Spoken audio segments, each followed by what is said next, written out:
Bonjour. Bonjour. Bonjour Sophie. Bonjour Damien. Alors aujourd'hui, on est au parc de la ville d'Esch-sur-Alzette pour discuter d'un thème qui nous est cher, la gestion des émotions. Tout à fait. Vaste sujet. Je pense qu'on va avoir pas mal de choses à vous raconter. Effectivement.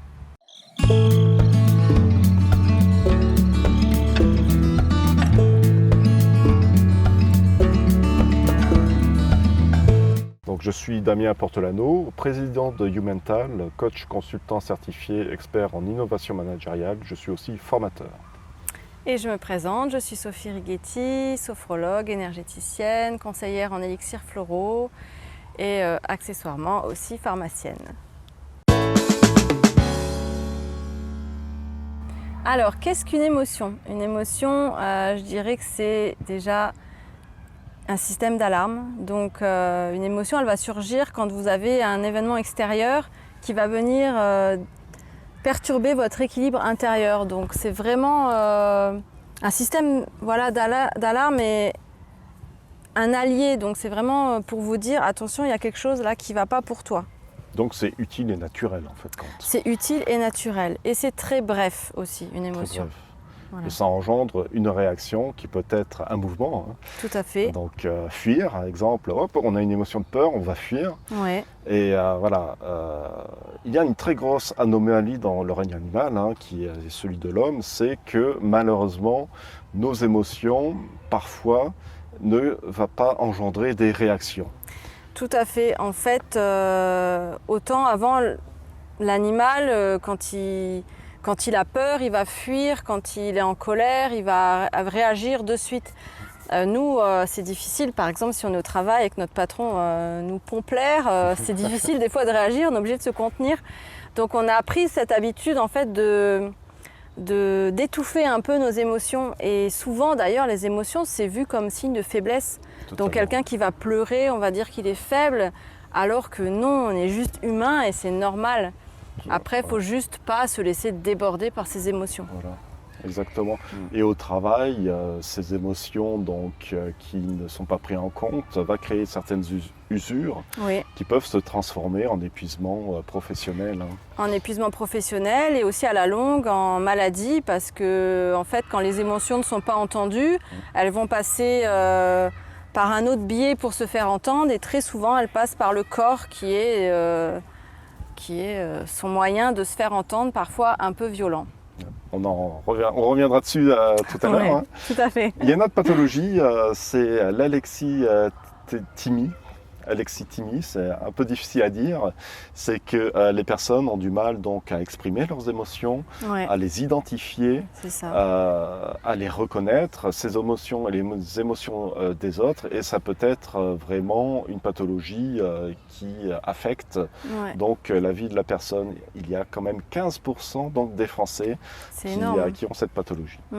C'est pour ça que moi, quand je fais de la sophrologie, quand j'interviens en périscolaire, je mets un point d'orgue à expliquer aux enfants qu'est-ce que c'est une émotion, pourquoi, comment on la ressent, et leur apprendre à écouter leur corps et à gérer tout ça sans être honteux d'être en colère ou d'être triste.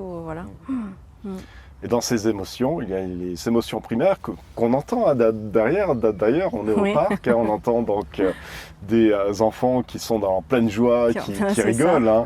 Il y a aussi la colère des mamans parfois. La colère des mamans ou la peur ou de l'enfant qui tombe, donc, dans le jeu. Il peut y avoir aussi le dégoût, la tristesse. La tristesse, qui sont d'autres émotions. La surprise. La surprise. Je pense qu'on n'en a pas oublié, on remet ça tous. C'est très bien. Alors pourquoi ces émotions naissent? Ça, c'est une question vraiment centrale. Alors pourquoi? Parce qu'elles vont nous dire qu'il y a un déséquilibre pour nous, donc qu'il y a quelque chose qui vient de l'extérieur et qui va nous perturber. Donc oui, le but, c'est vraiment d'être toujours dans cet équilibre, dans cette harmonie, on va dire. Et quand cette harmonie est rompue, il y a une émotion qui va être déclenchée. Très bien. Voilà. Alors, j'aime bien rentrer vraiment dans l'histoire et un peu plus, disons, dans l'anatomie humaine. Ouais, Et ce que j'aime bien par rapport à ça, c'est l'histoire du cerveau limbique, qui est à peu près un des premiers cerveaux qui a existé et donc qui a été rattaché à l'odorat. ouais, Et c'est vraiment l'odorat qui a premièrement créé les premières émotions. ouais, Euh, voilà, donc on a un esprit émotionnel qui est dans ce cerveau limbique, qui va gérer les émotions, mm, qui va être en capacité aussi de mémoriser les émotions et ouais, d'apprendre les de ces émotions, enregistrer. de les enregistrer. C'est pour ça que des fois on a certains réflexes. Ouais. Enfin, je vais donner une anecdote personnelle, c'est que j'ai changé de voiture et j'avais toujours cette peur de caler, donc et j'avais une boîte manuelle et là je suis passée en boîte automatique. Et c'est terrible parce que j'ai toujours ce réflexe de peur de caler, alors que c'est plus possible, mais c'est incroyable l'enregistrement du cerveau, alors que je dis non, mais c'est Ouais, bon, tout à tu fait. caleras pas. Ou sinon appuyer sur Oui, c'est ça, l'embrayage pour changer mais de c'est ce que j'ai vitesse. fait, donc voilà, mais non, c'est pas possible. Ouais, Ouais. tout à fait. Ouais. Ça vient vraiment de ce cerveau limbique. C'est ça. Et de l'autre côté, on a un esprit donc un peu plus rationnel qui vient du néocortex, donc le dernier cerveau qui a été créé, où il est aussi le siège des sentiments. D'accord. Donc la différence entre le sentiment et l'émotion, c'est que le sentiment, c'est déjà une perception qui est beaucoup plus longue C'est sa durée, ouais. dans la durée et qui va se nourrir d'ailleurs des émotions pour se créer. Hein. C'est ça. Par exemple, la culpabilité, ce sont les émotions de colère, de peur qui se retournent contre nous. Ouais. Et ça crée Bah, ce par sentiment-là. exemple, donc une émotion, ça va être très bref. Et si l'émotion, on ne l'écoute pas, qu'on ne l'accueille pas, en fait, elle va se devenir plus longue et là, elle va devenir sentiment. Et c'est pour ça que parfois la tristesse devient dépression, la colère va devenir la haine, il y a la joie, ça va devenir l'hystérie. Et voilà, c'est vrai qu'on a toutes ces sentiments qui peuvent naître d'émotions non entendues et du coup qui vont se graver et s'imprimer. Tout à fait, exactement. Et pour celles et ceux donc, qui pensent que les émotions ne sont pas des bonnes choses, n'oubliez pas juste une chose, c'est que le cerveau limbique est né bien en avant par rapport et beaucoup plus ancien que le néocortex. Ouais. Donc c'est quelque chose Puis, de vraiment très naturel et que tout à fait. voilà, ouais, C'est ce qui nous permet de vivre, j'ai envie de dire, une émotion, c'est Tout ce à qui fait fait, qu'on est humain. Et, Ouais. et puis, non, il ne faut pas avoir honte de ses émotions. Exactement. Non, jamais. Et l'esprit émotionnel et rationnel travaillent de pair, hein, ils travaillent en harmonie. Tout à fait. Et s'il y a un déséquilibre entre les deux, eh bien c'est là qu'on risque d'avoir des états donc, pathologiques derrière, et donc à laquelle il faut travailler dessus. C'est pareil que les sentiments, hein, lorsqu'on a envie, lorsqu'on travaille sur un projet, qu'on veut prendre donc des décisions qui sont rationnelles, les sentiments sont vraiment primordiaux pour prendre les bonnes décisions. Tout et à les fait. sentiments se nourrissent des émotions. Exactement. Donc voilà, c'est vraiment quelque chose de bénéfique. Hein. On en revient à ce qu'on disait à la vidéo précédente, c'est de s'écouter, revenir à soi, et là en fait on a toutes les réponses. Quand vous vous écoutez, vous revenez à vous, vous écoutez vos émotions et puis au final vous savez exactement ce qui est bon pour vous et ce qui va vous donner cet équilibre.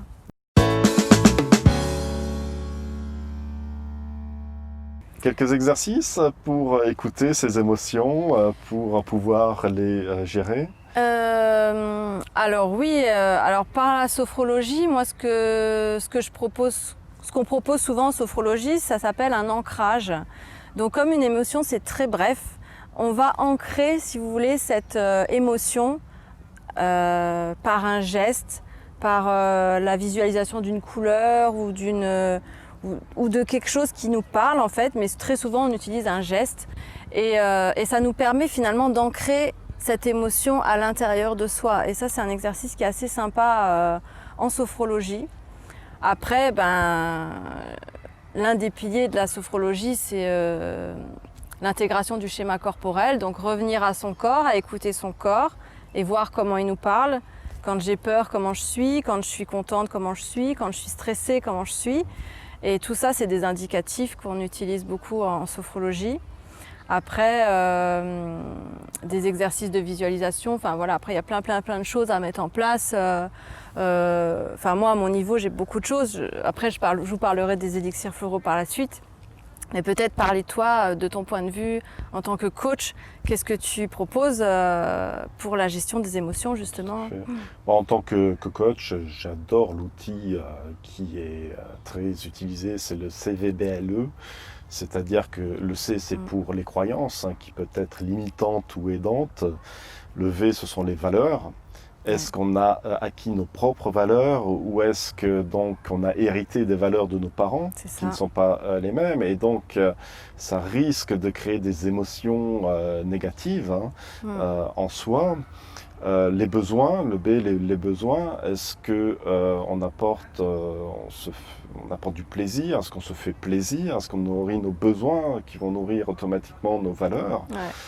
Est-ce que nos limites derrière, est-ce qu'on met des bonnes limites, est-ce que ce sont des limites aidantes ou limitantes? Est-ce que ce sont nos limites? Est-ce que ce sont nos limites? Est-ce qu'il y a des parasitages? Et tout ça, ça fait que derrière, ça va faire vibrer les émotions.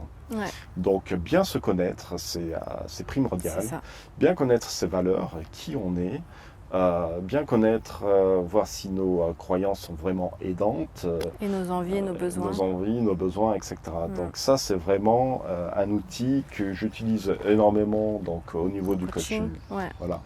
Au niveau personnel, c'est plus, comme tu dis, dans l'écoute. C'est-à-dire que lorsque j'ai une émotion, eh bien, je l'accueille. Je ne la contre pas du tout. Si je contre l'émotion, ça va se transformer en trouble psychosomatique. Pour moi, donc j'aurai des douleurs, je risque d'avoir des douleurs, j'aurai des maux de ventre, au niveau de la rate. Il y a la rate qui se dilate. C'est ça. Après, c'est aussi en médecine chinoise, on associe les organes aux émotions, donc ça c'est aussi super intéressant. Par exemple, la tristesse se loge souvent dans les poumons et quand on a une tristesse qui a accumulé mais qu'on ne sort pas, eh ben, on va souvent développer des bronchites. Pareil, la colère c'est le foie, la peur c'est les reins, donc ça c'est super intéressant et passionnant et moi j'utilise beaucoup ça en énergétique parce qu'on ressent beaucoup les choses et ça permet de faire sortir des émotions qui sont parfois cristallisée et quand elle cristallise en fait elle bloque l'énergie à l'intérieur et l'énergie ne circule plus comme elle doit circuler. Très bien. Je voulais parler aussi d'un cas, d'une expérience aussi qui est la mienne, qui est mienne et que je pense de toute façon l'expérience aussi d'autres personnes.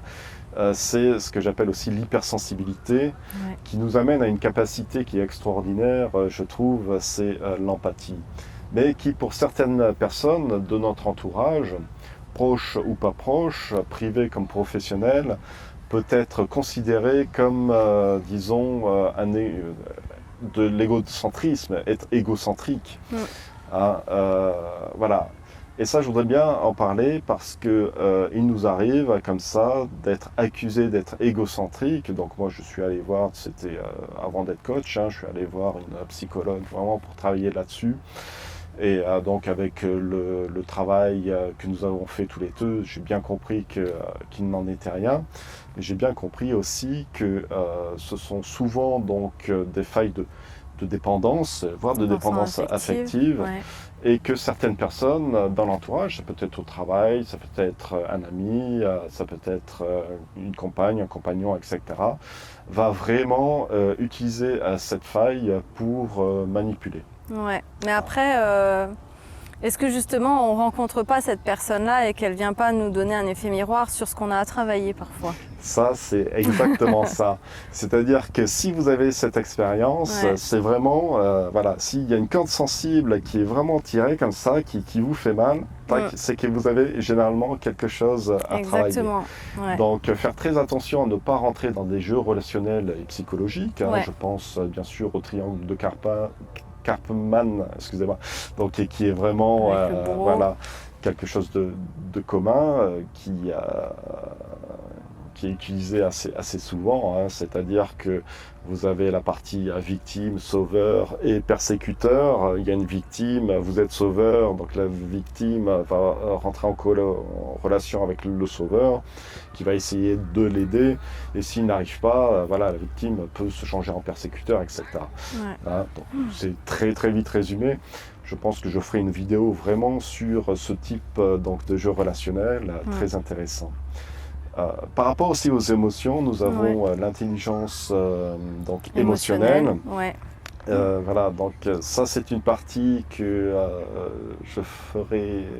j'enregistrerai une vidéo bien particulière avec Sandra Beckrich, donc qui est partenaire donc dans ma société Humental et qui apportera donc vraiment toutes les informations qu'il peut y avoir. C'est très intéressant. Ouais. Donc après, je voulais aussi rebondir là-dessus en disant que il ne faut pas reporter son émotion, rendre l'autre responsable de son émotion. Parce qu'on dit toujours oui, c'est à cause de lui, il m'a mis en colère, ou oui, il m'a fait peur. Non, c'est votre façon de réagir qui est telle, donc c'est pas l'autre. Et ça, je crois que c'est important de prendre cette conscience-là. Voilà, l'autre n'est responsable en rien, il vous fait faire une réaction qui perturbe votre équilibre, mais c'est pas lui qui est responsable, c'est votre capacité de réagir qui est telle. Tout à fait. Voilà.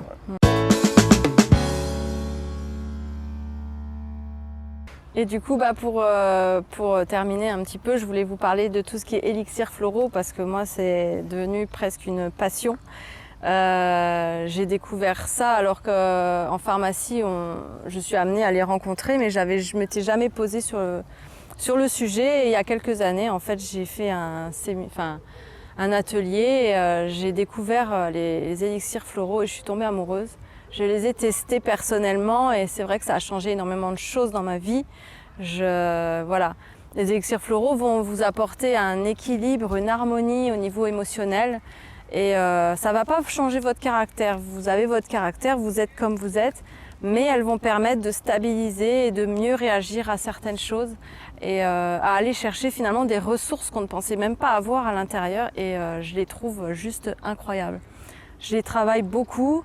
Donc moi maintenant je fais quasiment toutes mes séances, je propose des élixirs floraux avec la sophrologie, avec l'énergétique, un petit peu tout le combo, et je trouve que ça se marie très bien et ça redonne un potentiel finalement caché, et on fait de très belles choses.